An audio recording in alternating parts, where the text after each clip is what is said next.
አስደናቂው የኒውክሌር ጣቢያ ፎርድ ከቴህራን ስንነሳ በስተደቡብ 96 ኪሎ ሜትር ላይ ይገኛል። በዓለም የሺዓ እስልምና ዘውግ ዘንድ ቅዱሷና ጥንታዊቷ ከተማ ኮም ብንመትር ደግሞ ምስጢራዊ ፎርድ የኒውክሌር ጣቢያ 35 ኪሎ ሜትሮችን ብቻ ነው የሚርቀው። ኢራን የፎርዶን ጣቢያ መቼ እንደገነባቸው ዓለም አያውቅም። እሷም እንደ አውሮፓውያን አቆጣጠር ከ2009 ዓ.ም በፊት ትንፍሽ አላለችም። ነገር ግን ከበረሃማ ኮም በ10 ኪሎ ሜትሮች ርቀት ውስጥ ባለ ተራራማ አካባቢ ውስጥ ይህን ምስጢራዊ ግንባታ ስትወጥ ያሰበችበት የራሷ ምክንያት ነበራት። ይኸውም አንደኛ የኮም አውራጃ የዓለም ሺዓ እስልምና ተከታዮች ቅዱስ ስፍራቸው በመሆኑ በአቅራቢያው የሚተከለውን የፎርዶ ኒውክሌር ጣቢያን ለራሳቸው ፕሮጀክት ከመጠበቅ አልፈው ጉዳት ቢደርስበት እንኳ ተጽዕኖአቸው ከፍ ያለ ይሆናል ከሚል እምነት መሆኑ ነው። ሁለተኛው የኢራን ጥንቃቄ የተሞላበት የቦታ መረጣ ደግሞ የፎርዶ ሸለቆ በግዙፍ ተራራዎች የተሞላ ስለሆነ በተለየ ከእስራኤል በጠቅላላው ደግሞ ከምዕራባውያን ኃይሎች ጥቃት ለመከላከል ያስችል ዘንድ ተራራ ተደራርሎና ተቦርቡሮ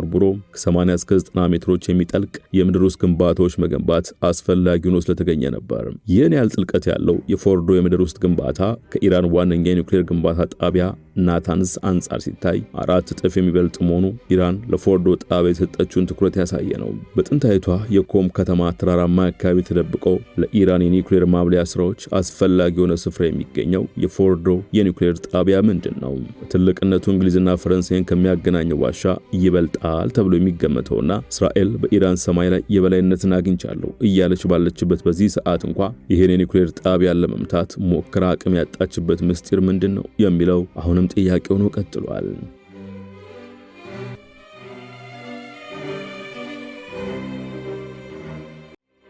ሙሉ ታሪኩን በመሿለኪያ ቲዩብ ያገኙታል።